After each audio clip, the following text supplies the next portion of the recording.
Hey everyone, thanks for checking in on King's Tribe. This is Mhando. Today we're going to talk about becoming a leader. So check this out and I will be right back shortly.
The book of Exodus is about a great man called Moses. In chapter 1, it opens with the king's decree where he ordered all Hebrew little boys to be killed by thrown into the Nile River. Why? Because they felt like the Hebrew population was growing fast and they might become a threat to their national security. So, in chapter 2, we see a Hebrew man and a woman from the tribe of Levi. They had a baby boy, but they didn't want him to be killed, so they hid him. But after 3 months, as the Bible says, I'm going to read, they couldn't hide him no longer. So the mother got a papyrus basket for him and coated it with tar and pitch. Then she placed the child in it and put it among the reeds of the bank of the Nile. Then Pharaoh's daughter went down to the Nile to bathe, and her attendants walking along the riverbank. They saw the basket and then they opened it. There Moses, a little boy, was crying. Then Pharaoh's daughter saying, "This is one of the Hebrew babies." Then Moses' sister, who was following closely that basket, asked Pharaoh's daughter, "Shall I go and get one of the Hebrew women to nurse the baby for you?" "Yes, go," she answered. So the girl went and got the baby's mother. When the child grew, she took him to Pharaoh's daughter, and he became her son.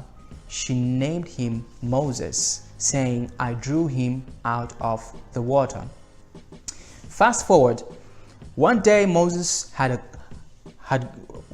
after Moses had grown up, he went out to where his own people were and watched them at their hard labor. He saw an Egyptian beating a Hebrew, one of his own people. Looking this way and that and seeing no one, he killed the Egyptian and hid him under the sand.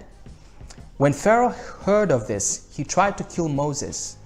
But Moses fled from Pharaoh and went to live in Midian and agreed to stay with Jethro, who gave his daughter Zipporah to Moses in marriage. So Moses stayed with Jethro for 40 years, tending his sheep. Then in Exodus chapter 3, God appears to Moses, and here is what he says. "I have indeed seen the misery of my people in Egypt, and I have come down to rescue them from the hand of the Egyptians and to bring them up out of that land into a good and spacious land, a land flowing with milk and honey. So now go, I am sending you to Pharaoh to bring my people, the Israelites, out of Egypt." But Moses said to God, "Who am I that I should go to Pharaoh and bring the Israelites out of Egypt?" So here God was talking to a very different Moses. This is not the Moses who would kill a man impulsively in a heartbeat. This is a transformed Moses. What happened? The wilderness. Before the wilderness experience, Moses was terrible. He couldn't control his emotions. He was impulsive. So now I want us to look closely at how his transformation impacted the formation of the nation called Israel. And we see this in Exodus chapter 16. After Moses delivered the Israelites out of Egypt, and they're now in the desert on the way to the promised land. And in the desert, the Israelites started complaining, saying, "If only we had died by the Lord's hand in Egypt. There we sat down around pots of meat and ate all the food we wanted. But you have brought us out of this desert to starve this entire assembly to death." In other words, they were telling him, this whole idea of you delivering us is terrible. We were better off in slavery. And then in Exodus chapter 32, God is angry at the Israelites because they rebelled against him. They started worshiping a golden calf. And so he tells Moses, "These people are stiff-necked people. Now leave me alone so that my anger may burn against them and that I may destroy them, and I will make you into a great nation." So imagine God saying to a Moses before the exile and before the wilderness. You know what he could have said? "Oh yeah, just kill them all. I'm tired of these ungrateful, grumbling people." But here is a very different Moses. His answer was, "Lord, why should your anger burn against your people, and whom you brought out of Egypt with great power and a mighty hand?" And he went further and said something crazy, that please forgive their sin, but if not, then blot me out of the book you have written. In other words, he was telling God, if it's not possible for these people to be forgiven, then kill me and let them live. That's a very different Moses. The wilderness made him fit for purpose. It imparted in him great leadership qualities like patience, humility, self-control. The wilderness made him fit for purpose to deliver difficult to manage slaves out of one of the most powerful states in his day, and to make them a great nation.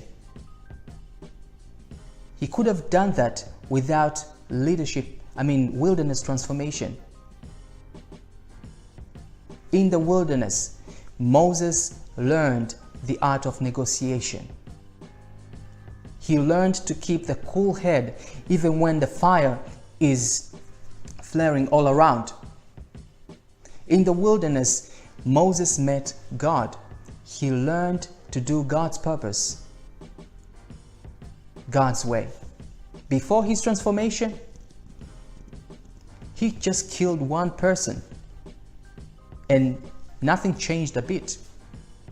But after he was transformed in the wilderness, his impact was felt at national level, and in fact it was heard and felt around the neighboring nations. They were afraid of the Israelites. Why? Because he did it God's way.